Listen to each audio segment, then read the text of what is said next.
There's a huge change coming. How many people have heard of Google for Jobs? So most of you. Okay. So Google for Jobs is going to make a difference in a really positive way to employers. So if you take nothing away from here, take away the fact that Google for Jobs, Google wants to help you. Okay, it wants loads of data, but ultimately wants people to find your jobs. So what is it?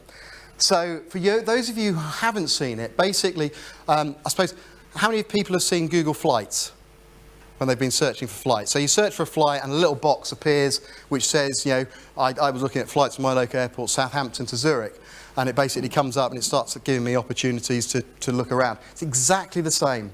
So it basically will automatically recognise jobs, careers, recruitment search phrases, and at the top of the search, below the paid for, because Google's obviously going to try and get you to click on sponsored links, you have this little box.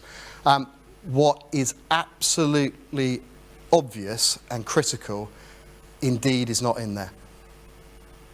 So those of you who get a lot of visitor traffic from Indeed, for whichever method you're using, those organic listings, so the ones you're not paying for, are not appearing in Google for Jobs. Big change. And they're basically taking Indeed head on. What it does offer is a really good filters. It has job alerts. It will promote employer reviews. It'll also give commute times. So it's going to be really useful for somebody not only finding jobs, but also how long it takes to get there. So some key things there. It's basically, it was displayed for any job-related query, and I've been playing around with this for quite a while. It was released back in June. Google get very annoyed when we keep asking them, when's it going to come in the UK then? Come on, tell us. And to the point that I was chatting with Matt Alder the other day, who interviewed on one of his podcasts, chap from Google, and he said to him, don't ask me about that. So Matt obviously asked him about that. And basically, what Google's saying, they know that there is demand in the UK, and that's as far as they'll go. But knowing Google, we'll just turn up one day, go into Google, and it will be there. I'll come on to that in a minute. It's got great filtering, so you can refine the job very easily and very quickly. And ultimately, it's going to have a one-click apply. Now, we don't really know much about this because how are they going to do a one-click apply into every single applicant tracking system out there? Well, Google spend millions on R&D, so if anybody's going to do it and have a standard approach, they will. And this is what it looks like. You click into a role, and you get all the other roles. So again, I've displayed all the other roles at Atkins. I can scroll through. I can click on, I can go to the website, but what's really useful is I can turn on email alerts for this search. Literally just put my email address in, it'll automatically start sending me emails. Now, I did this. I turned it off pretty quickly. The reason being is that we pulled jobs from Atkins every half hour. Every half hour I was getting an alert saying new jobs were being appeared because I hadn't filtered it. Yeah, it was literally all Atkins. So that said two things to me. One, it was working, but B, also it was almost indexing jobs in real time because we pulled jobs in half-hourly slots and they were appearing directly on in Google and they were telling me about it. And that's quite scary how fast they're actually finding the jobs.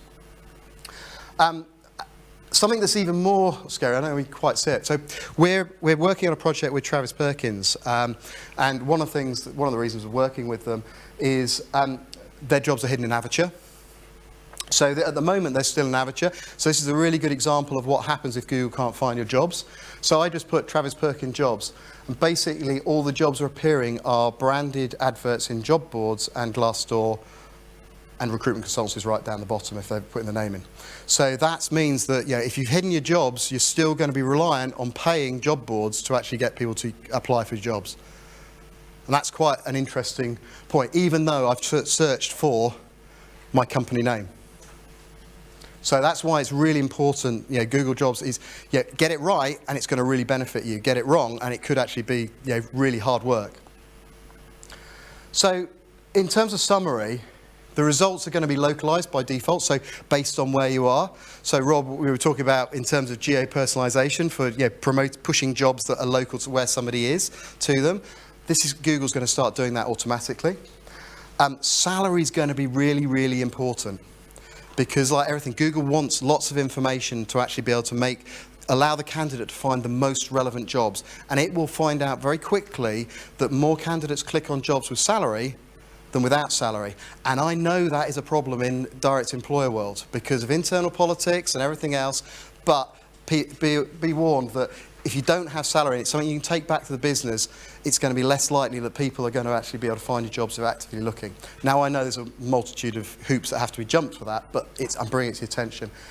Commute time. So again, making sure that you put exactly where the job is. Again, this is going to work against recruitment agencies and adverts on job boards, because no recruitment agency wants to put the specific location of an actual job, because they'll have all the competitors. It's the classic one. My agency clients will say, oh no, we're not saying clients, we're not saying where they are, because our competitors will be on the phone. The fact is that actually that's really beneficial to somebody who's looking for a job, because they'll find out how long it takes to get there, whether it's actually at the time they're searching or actually in peak traffic. What we're unclear about is how personalised this is going to be, because Google likes to try and base all of its results on what we're actually looking at. We don't know how personal this is going to get. For example, is it going to end up with Google? I look at lots of cars and things like that. It's going to think I actually want a job in the car-related industry. Or if you're on Facebook and looking at lots of pictures of kittens, does it think you want to be a vet? I don't know, but Google's pretty damn clever at working out what people are interested in. So we know it will come.